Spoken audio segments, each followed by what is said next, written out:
इधर पगला गया है ट्रम्प। ट्रम्प क्या बोला कि ईरान के साथ साथ ओमान अगर अमेरिका का साथ नहीं देगा तो ओमान पे भी हमला करेगा। रे पगला कहीं क्या, और हम लोग के पड़ोस में आके अमेरिका पिछले 40 साल से युद्ध कर रहा है। कभी लीबिया को मारा, कभी सीरिया को, इराक को, अफगानिस्तान को, अभी ईरान को लाइन से मार रहा है। लेकिन ससुरा इसको नहीं मारता। भाई इसको मारना, इसको मार, इसको मार, हम लोग भी हथियार देंगे, मार इसको। जय हिंद। देखिए डोनाल्ड ट्रंप अभी फिर पगला गया है। उसने ईरान के बाद अब ओमान को धमकी दे दिया है, और ये दोनों मिलकर अगर ये चोक करना चाहे ना तो ये हमेशा के लिए चोक कर देंगे सब इसको। और जिस तरह से ट्रंप का लक्षण है उस हिसाब से अभी गैस और पेट्रोल का रेट और बढ़ाने का ये प्रयास कर रहा है। युद्ध लंबा जा रहा है तो और बढ़ेगा। और ईरान जो है अमेरिका और जो भी ऑयल ले जाने वाले शिप हैं उस पर पूरी नकेल कस चुका है। अमेरिका के जो जितने बड़े एयरक्राफ्ट हैं वो हार्मुज जल संधि और ईरान के पास समुद्र ज्यादा गहरा नहीं है तो वहां बड़े जहाज काम नहीं आ सकते हैं। और वहां ईरान पहले से तैयारी कर रखा है अपनी पनडुब्बियों का। उसने बड़े छोटे आकार के पनडुब्बी बनाया है। उस पनडुब्बियों में सबसे खतरनाक जो है वो गदीर पनडुब्बी है। ये बहुत छोटी आकार की पनडुब्बी है, अमेरिका की पनडुब्बी से 10 गुना छोटी है। और इसकी खासियत क्या है, ये नीचे चली जाती है और तलहटी पे बैठ जाती है, जिसे बॉटम रेस्टिंग कहते हैं।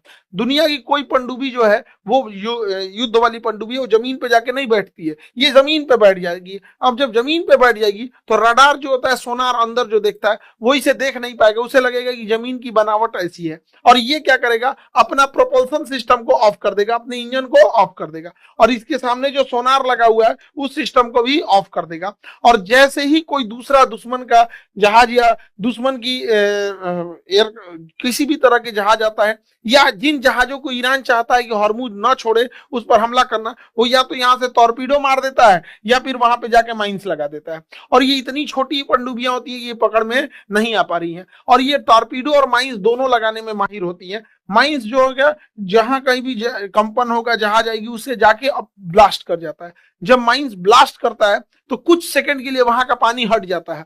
अब जो जहाजें होती हैं, पानी की जहाजें इतनी लंबी होती हैं और लोहे का स्ट्रक्चर होता है, स्टील का स्ट्रक्चर, वो पानी के ऊपर तैर रहा होता है। अचानक से पानी हटता है तो वो लोहे का स्ट्रक्चर जब नीचे जाता है एक साइड से, जैसे बीच से हुआ यहाँ पे ब्लास्ट हुआ, तो इतना लंबा स्ट्रक्चर है, एक सेकंड के लिए भी अगर पानी हटा तो स्ट्रक्चर यहां से नीचे बैठता है, जैसे नीचे बैठा तो क्रैक कर जाता है और जहाज वहीं पे डूब जाती है। ईरान जो है अभी सबसे खतरनाक अपना हूत नाम के टॉर्पीडो को इस्तेमाल कर रहा है।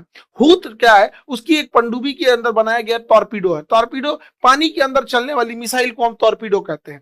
पहले जो टॉर्पीडो थी वो 60 किलोमीटर प्रति घंटा की स्पीड से चलती थी, लगभग 60 की स्पीड से चलती थी। अभी उसने एक बनाया